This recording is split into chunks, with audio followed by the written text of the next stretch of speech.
All right, let's dive straight into this explainer. When most of us look at a landfill, we just see a massive mountain of trash. But in the realm of energy engineering, that waste is an engineering feedstock. It's an opportunity. Today, we're going to break down exactly what that means and how we analyze it. For those of you stepping into ME 313 for the first time, welcome. We're going to be working through the manual authored by our class instructor, Engineer Val Irvin F. Mababayo. And right off the bat, we need a complete mindset shift. We have to stop thinking about simply making trash disappear. Instead, we are now analyzing a highly variable, complex fuel source. So here's our roadmap for today.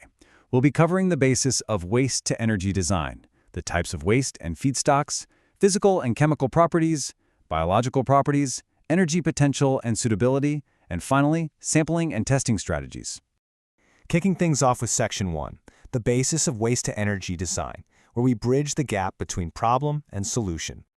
Now, there are two non-negotiable terms you absolutely have to nail down. The first is waste characterization. Think of this as the disciplined, rigorous process of figuring out exactly what is in a waste stream. Then we have feedstock. That's simply what we call the waste once it's officially designated for a conversion process. Because here's the reality check. Just because a city churns out thousands of tons of garbage doesn't mean you can just light it on fire to power the grid. So why do we actually put so much effort into testing it? Well, cause and effect is everything here. If we skip characterizing the waste, we are setting ourselves up for catastrophic failures. I mean, we could build a multi-million-dollar plant that completely fails its stack emissions tests. Or, worse, literally melt our furnaces from the inside out due to operational slagging, which is when ash fuses together at extremely high temperatures.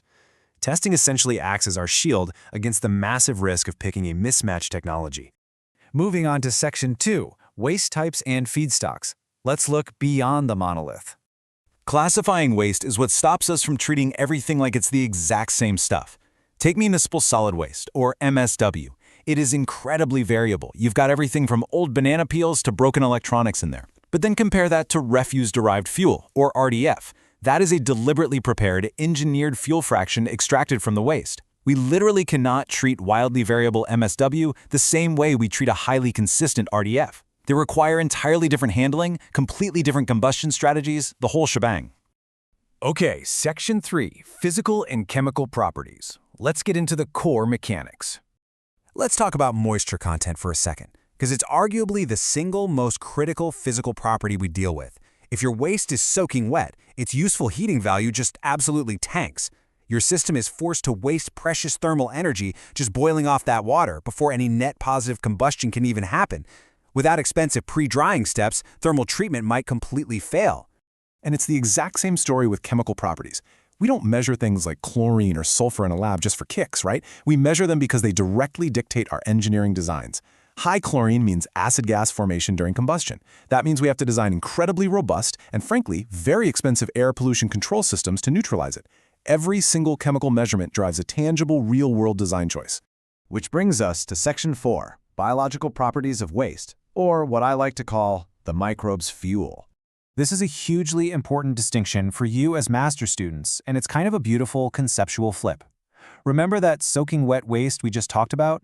A wet, highly organic waste stream that would absolutely wreck a thermal combustion furnace might actually be the perfect, ideal substrate for biological conversion, like anaerobic digestion.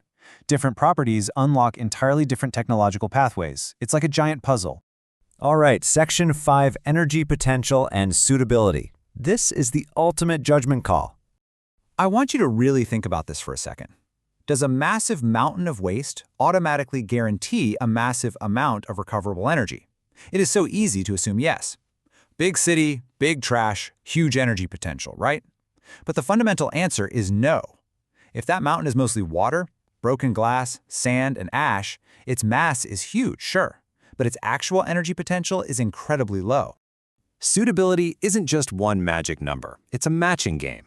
Our job as engineers is to match a specific waste stream to its most logical technological pathway. Got a ton of food waste? That naturally points you straight toward anaerobic digestion. Got a bunch of dry plastics or paper? You upcycle and recycle first, and then maybe look at thermal routes. We always let the properties of the material dictate the technology, never the other way around. Finally, let's wrap up with Section 6, sampling and testing strategies. how we measure reality. Practically evaluating these messy, complex materials out in the real world takes a very strict, sequential strategy. Notice step 3. It is absolutely vital. We must always respect the waste management hierarchy. That means reduce, reuse, and recycle first. Energy recovery comes after. Only after we've screened for those options do we measure the critical properties, estimate the actual potential, and match the waste to a pathway so we can build a safe, reliable facility. I want to leave you with a rather provocative thought straight from the text that perfectly sums up our explainer today. The sheer mass of the waste doesn't matter nearly as much as the actual nature of the waste. So, as you look at the waste challenges in your own communities, ask yourself, what value is actually hidden in there, and which engineering pathway will you choose based on the cold, hard evidence?